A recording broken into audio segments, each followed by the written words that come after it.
कहानियाँ कहावतों की कहानी में आज की कहानी है जन्म का दुखिया नाम सदा सुख। आई होप आपको ये कहानियाँ पसंद आ रही होंगी, तो वीडियो को लाइक ज़रूर करते चलें और कमेंट बॉक्स में कुछ अच्छे कमेंट्स भी कर दीजिए और चैनल को सब्सक्राइब भी कर लीजिए। ऐसी कहानियाँ मैं आपके लिए लेकर आती रहूँगी कि ये कहावतें क्यों बनी।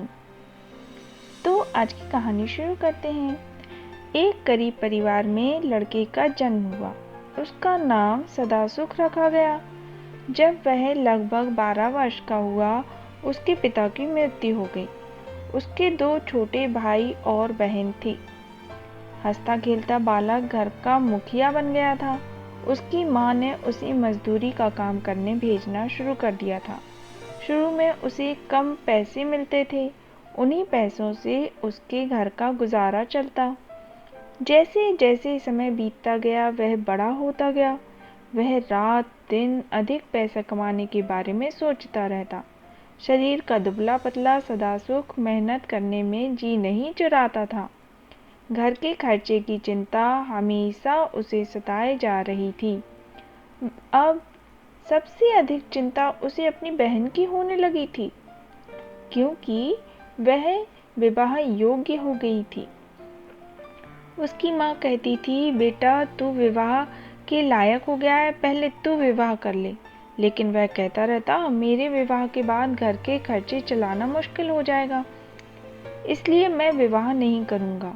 उसकी माँ उसके विवाह के लिए कह कह कर चुप रहने लगी थी। कुछ समय बाद उसकी बहन का विवाह हो गया। अब वह विवाह का कर्ज उतारने में लगा रहता। बहन की ससुराल से भी अब कोई न कोई आता रहता। खर्चे और बढ़ते चले गए। बहन के विवाह के बाद उसकी माँ बीमार रहने लगी। छोटे भाई भी काम करने के योग्य हो गए थे, लेकिन वे कामचोर थे। कभी काम करने जाते थे, कभी नहीं जाते थे। वह परेशान रहने लगा। उसकी माँ ने कहा कि इनकी शादी कर दो, अपने आप ठीक हो जाएंगे। किसी तरह उसने उन दोनों का विवाह कर दिया। अब उसे अपने भाइयों के लिए भी खर्चा देना पड़ता। कुछ समय बाद दोनों भाई कमाने लगे और अपनी अपनी बहुओं को लेकर अलग हो गए। घर एक ही था, लेकिन चूल्हे अलग अलग हो गए थे। कुछ समय बाद उसकी माँ की मृत्यु हो गई। माँ के मरते ही सदासुख के और बुरे दिन आ गए। अब वह अपनी रोटियां खुद बनाता। छोटे भाइयों की बहुएं टुकर टुकर देखती रहती। कोई भी उसकी रोटियां नहीं बनाता। बचपन से ही उसने जी तोड़ मेहनत की थी। अब शरीर से काम नहीं होता था, फिर भी जब ठीक महसूस करता तो काम पर जाता था। लेकिन ऐसा अधिक समय तक नहीं चला। अब वह भूखा प्यासा घर पड़ा रहता। कभी मोहल्ले में किसी के पास जा बैठता। वह घर वाला उसके हाल पूछता और खाना खिला देता। भाई की बहुएं उसे भोजन नहीं देती थी। हाँ, कभी कभी बचा हुआ भोजन उसे दे जाती थी। कभी कोई मोहल्ले का उसे भोजन करा देता। एक दिन चबूतरे पर बैठे कुछ लोग बातें कर रहे थे।